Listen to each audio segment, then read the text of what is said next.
that's everything. And this is something which is connected. I always connect that with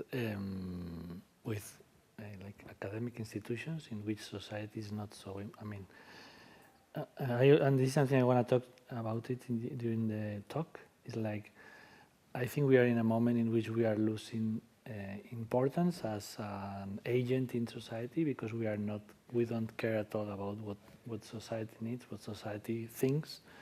So we have our own, let's say, private games, and we are kind of comfortable with that, and we don't really care about what society, I mean, what's the role of society, and on the other side, we have a society which is claiming for like help in order to shape the urban environment.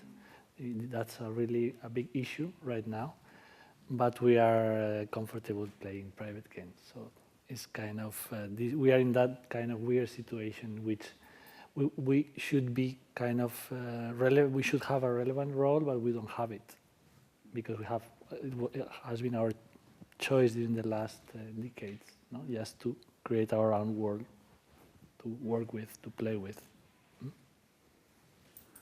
So the brief question would be, for me, society is kind of everything. It's like, is the starting point to grow any single project. It's like, which are the real needs, how we can reflect about that.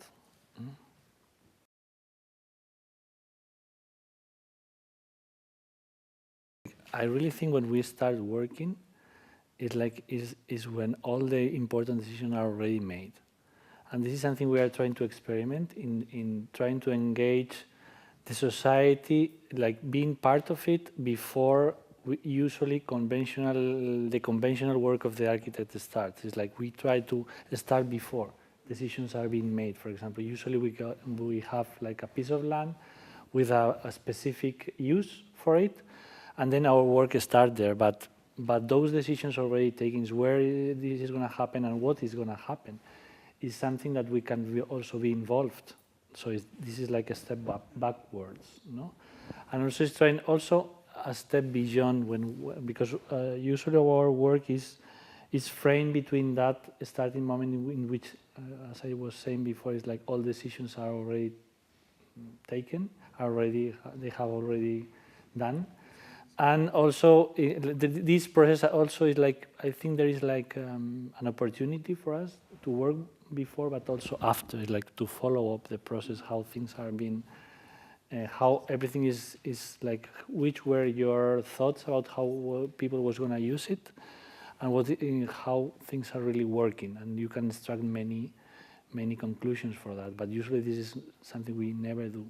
For example, we have been trying to experiment with public participation, because that's a process in which those decisions of where and what, in that period before those decisions are taken, we can be also engaged with it, and also we can be a central part of it. So I think we really have the skills in order to orchestrate that part of the work, which is usually done in a kind of top-down way, but this is something that we have to start to experiment different ways to do it. So that's why we are, for example, experimenting with the idea of public participation, in order to be able to increase the amount of, from my perspective, increase the amount of creativity, increase the complexity, no? Because usually also everything, also the office of an architect is kind of a black box for the society. It's like and you are asked to do something, and then within the walls of the office, many things happen, and then you give the output to the city, and there is no connection between, there is not let's say, a follow-up process between these two moments. And also it's like, also we want to experiment with this idea of opening up this kind of black box. It's like making more transparent our work, in order to be like more, this idea of being more connected with society. So I really think there is, we have done like different experiments in which we are kind of, for us is kind of increasing the complexity and increasing the moment of creativity with adding like more layers to it, in which we ask people many. I mean, it's not only asking; it's also like working together as a way to increase the knowledge, but also to spark creativity. We can, it's like I call myself designer more than architect. It's like we can also design that part of the process. It's like we as designers, we can make the architecture, but also we can design the process in which decisions are taken. This kind of public process of participation, we also have tools to be able to think about how things could work in that part also.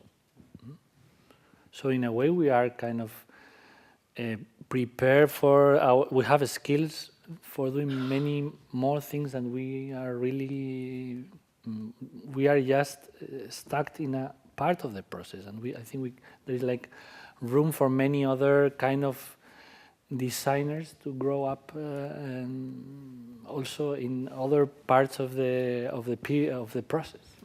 And this is also something I'm gonna. It's like in that sense, I want to be a bit transparent of how we ended up doing the things we do now. It's like this is a process of learning. So I studied architecture as you are doing, and I was shaped as an architect. Like let's say I studied during the 90s, and I studied in an environment quite technical and quite, let's say, conventional environment for an architect, in the sense that quite within the limits of the discipline. And as soon as I started working beyond the limits of architecture, in the sense that, for example, for public space, public space, which is, I was educated that in the sense that the architect has to control everything. And that maybe can happen, maybe I would say, in a building, but it's super difficult that it happens in a public space, because there is like you are more connected to society and you start to work more in connection with users, and you realize that they also have an opinion, and maybe the opinion is opposite to yours. So because we started working at first mainly in kind of landscape projects or public space projects, we realized that the complexity was bigger than we knew, than in the sense that how it was connected to our education. I think in a way, we are educated a bit simplifying the complexity of the world we inhabit, in order to be like more comfortable. It's like, okay, no, we just concentrate in this small part of and we don't care about all those complexities that surround the object of architecture, because we are more comfortable with this. But really, I mean, the complexity is crazy, and we do not figure out that, because we, as I said, is like we reduced the amount of.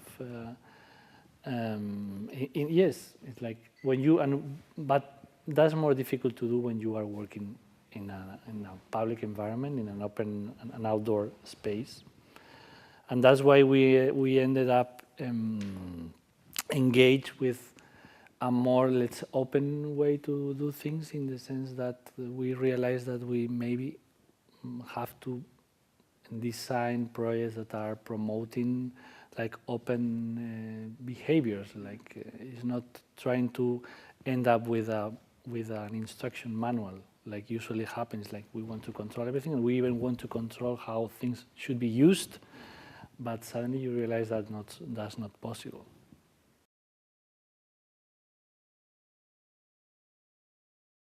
That's something kind of quite deterministic, in the sense that if you think about future social change, that means that you can, I don't know, that you have the power to do everything, that you're kind of a god.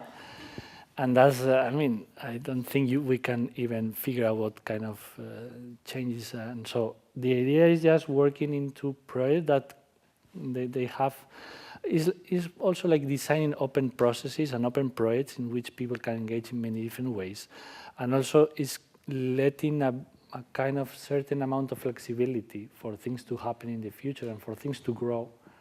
Yeah, because that happened quite a lot to many of our projects, that they are used in a completely different way than we expected. And for us, that's a really interesting learning, as part of the process.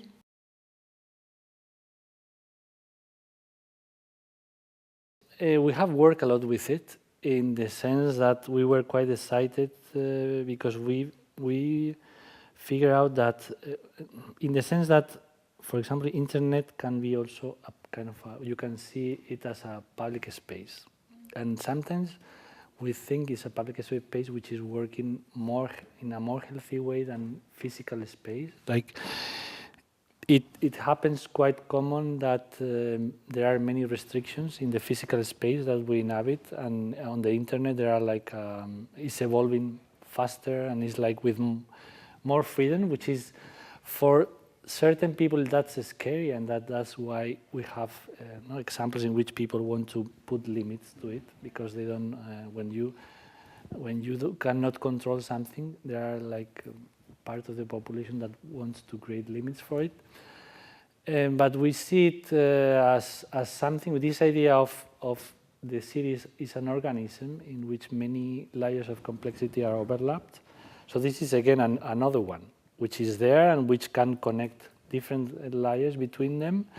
And obviously it's something which is with this idea of creating more healthy public environments, or with designing more active and more healthy public spaces, is a fantastic tool also to explore. No? It's like we can use it also to enhance the connection between people, using that kind of public realm which is already there but we cannot see. It's like also this is connected with which are the materials we will have to work with. Is it just touchable and visible materials like wood or stone or steel or that kind of that, or we are, as designers, we can start thinking about other kind of materials we cannot touch or see, as internet or as an atmosphere. No?